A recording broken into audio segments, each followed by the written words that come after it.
Think of space. Now think of theology. Space exploration as presented by modern scientists and biblical theology often for Christians occupy two entirely separate spheres of thought, as if they have nothing to do with each other.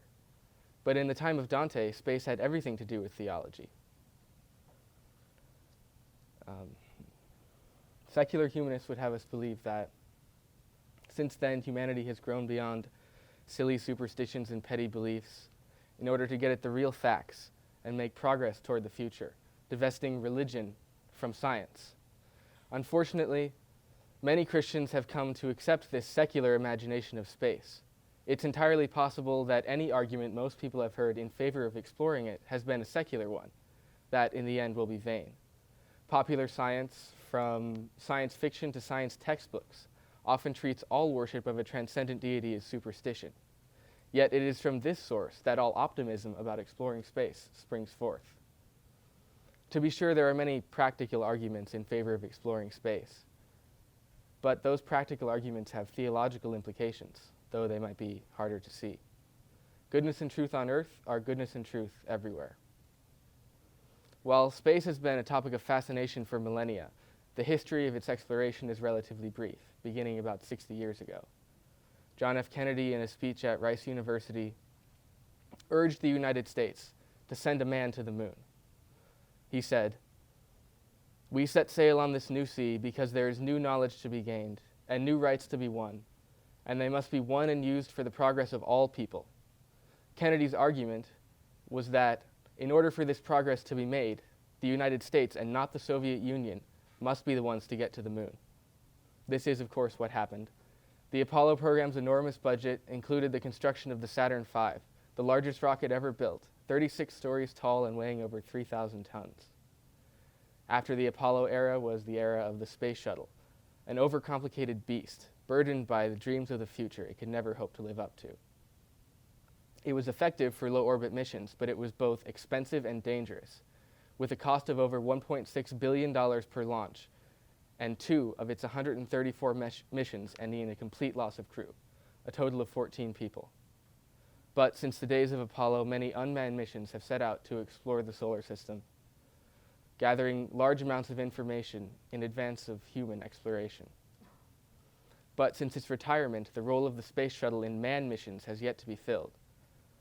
Projects such like NASA's Space Launch System and SpaceX's Dragon spacecraft are in the testing phase, but are still 2 years away from practical implementation.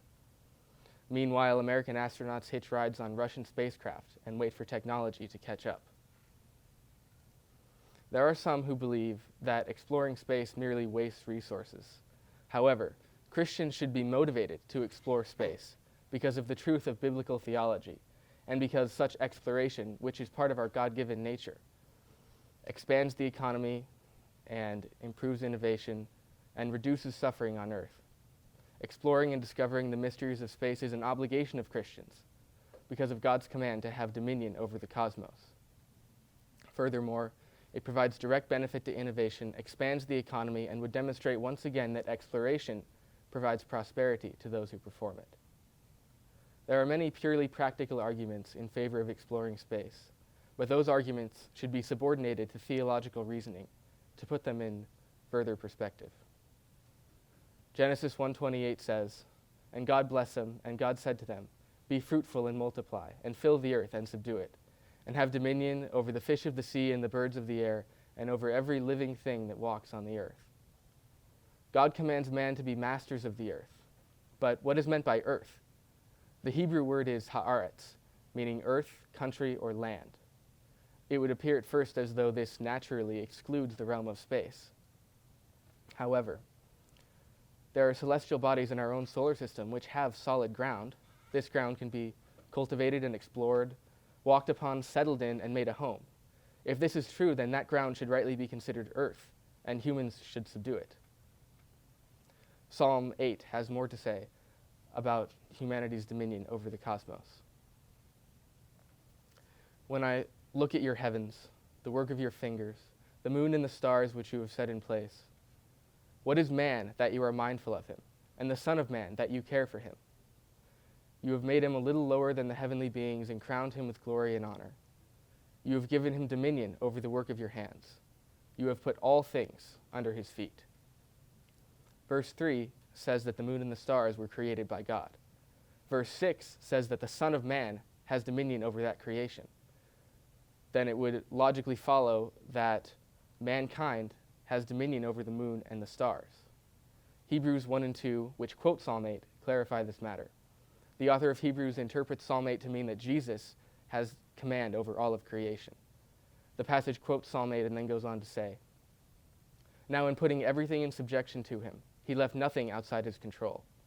At present we do not yet see everything in subjection to him, but we see him who for a little while was made lower than the angels, namely Jesus, crowned with glory and honor because of the suffering of death, that by the grace of God he might taste death for everyone. For it was fitting that he, for whom and by whom all things were made, in bringing many sons to glory, should make the founder of their salvation perfect through suffering. For he who sanctifies and those who are sanctified have one source. Jesus is the Son of God. Christians are the adopted children of God. As adopted children, Christians share in the authority of Christ, albeit in a very imperfect way. One of the ways Christians can grow to be more like Jesus is to expand their dominion over the cosmos, planets, moons, asteroids, comets, and everything else in space. Often, a course of action taken based on moral or theological reasoning has practical benefits. Space exploration has many, the most obvious of which is innovation. The list of new innovations and new technologies that have come as a direct result of exploring space is virtually endless, from cordless power tools to improved solar panels, lightweight heat-resistant alloys, and condensed water purifiers. And one particularly powerful example pointed out by Neil deGrasse Tyson, a popular proponent of scientific discovery and author of the book, The Space Chronicles. Imaging software used to detect flawed images in the Hubble Space Telescope was also used to more accurately detect tumors in mammograms, saving the lives of thousands of women. Exploring space has an economic benefit as well, beyond the economic benefit from innovation.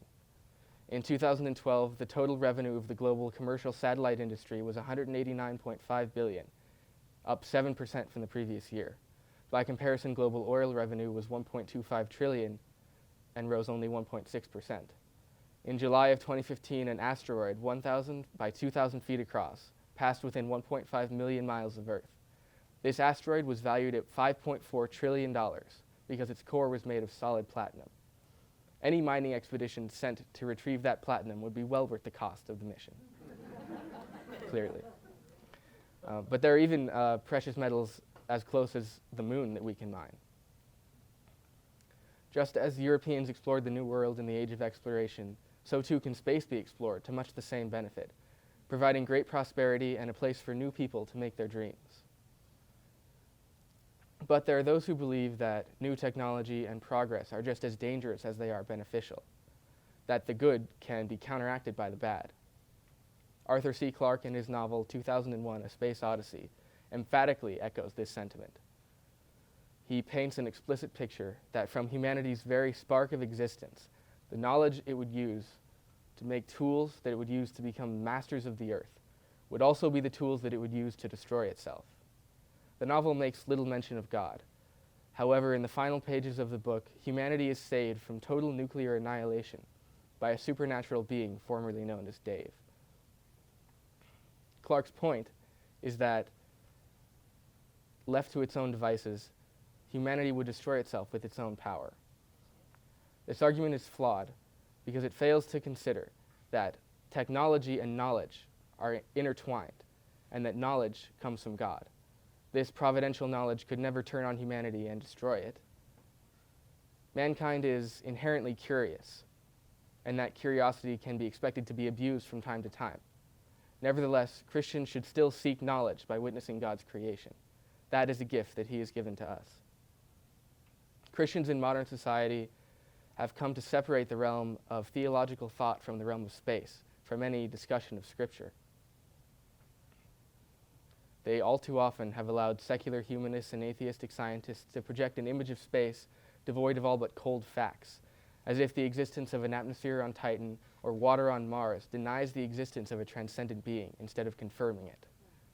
And yet, arguments in favor of exploring this final frontier are far less powerful when not grounded in the Christian faith, far less meaningful without a purpose behind them. What's the point of greater technology, more powerful economy, and a higher standard of living if they are so petty compared with the promise of eternal salvation?